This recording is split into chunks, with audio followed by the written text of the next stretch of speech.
மீனவ மக்களிடம் வாக்கு சேகரித்த தமிழிசை சவுந்தரராஜன் மீன் வறுத்து தன்னுடன் வந்த தொண்டர்களுக்கு பரிமாறினார். தென் சென்னை தொகுதி பாஜக வேட்பாளர் தமிழிசை சவுந்தரராஜன் பட்டினம்பாக்கத்தில் உள்ள மீனவ பகுதிகளில் தீவிர வாக்கு சேகரிப்பில் ஈடுபட்டார். மீனவ பெண்களிடம் நலம் விசாரித்து நாடாளுமன்ற தேர்தலில் வாக்களிக்க ஆதரவு கோரினார். அப்போது மீனவர் ஒருவரது வீட்டில் சுட சுட மீன் வறுக்க அதை சாப்பிட்டு மகிழ்ந்தார்.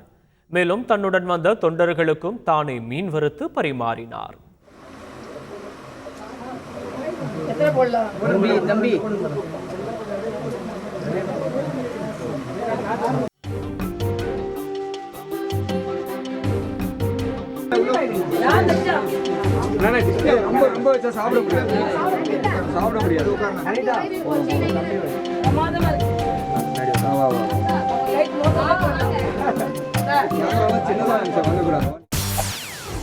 செய்திகளை உடனுக்குடன் தெரிந்து கொள்ள உடனே சப்ஸ்கிரைப் பண்ணுங்க.